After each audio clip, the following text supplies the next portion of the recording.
Okay, just think about this for a second. What if you could have a full-on, deep, psychedelic journey exploring the absolute deepest parts of your own consciousness, but with zero drugs? I mean, no substances at all. And what if the only key you needed to unlock that entire inner universe was your own breath? Now, this isn't some hypothetical question. This is a real, structured method. To really get what this is, you have to understand where it came from. We have to go back to its forbidden backstory, a wild tale of groundbreaking science that got shut down and was forced to find another way in. So it all kicks off with this guy, Dr. Stanislav Grof. Now, back in the 50s and 60s, he was a leading psychiatrist, and he was doing completely legal research with LSD-assisted therapy. He was seeing its insane potential for healing. But then, the war on drugs happened, and it just slammed the door shut. LSD was made illegal, all the official research was completely terminated, and Grof was locked out. So he and his wife, Christina, they started searching. They needed a backdoor, right? A way to access those same powerful states of consciousness, but without any drugs.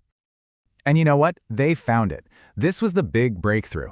They discovered that a very specific combination of two simple things, faster, deeper breathing and a powerful, carefully chosen soundtrack, could reliably get people into the exact same kinds of profound, non-ordinary states that he'd been studying for years with psychedelics.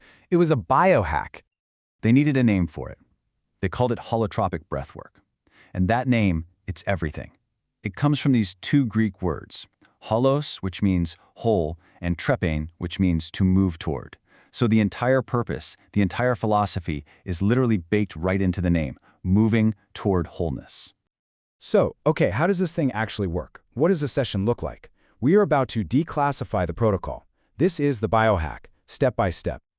First off, the setup. This is not something you just try on your living room floor. It happens in a structured group workshop, and it's always led by trained facilitators. Their job is to create an incredibly safe space.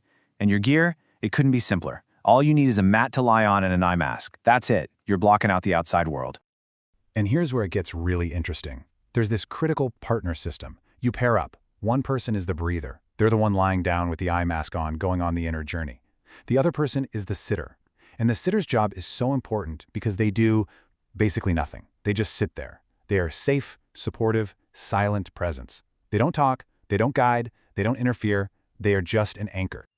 Okay, let's talk about the engine of this whole thing, the breath itself.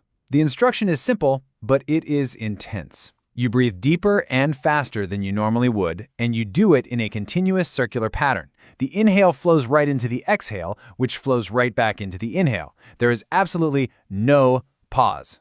It's just one connected loop of breath over and over again. And you do that for 1 to 3 hours, nonstop. Yeah, let that sink in. We're not talking about a 5-minute meditation here. This is a marathon. It's a deep, sustained endurance event for your body and mind. Now, while you're breathing like that for hours, there's the other crucial piece of the puzzle, the soundtrack. The music is not just background noise. It is the vehicle for the journey. It's basically a 3-act play.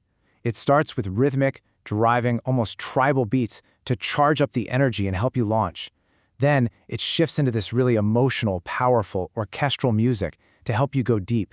And finally, it transitions to calm, gentle, peaceful music for a soft landing to bring you back. But listen, the process is not over when the music fades out. This isn't just about having a wild ride and then going home. It's a structured process with what you could call landing gear, a way to safely integrate whatever just happened. The very first thing you do when you sit up, often before a single word is even spoken, is you draw a mandala in a circle.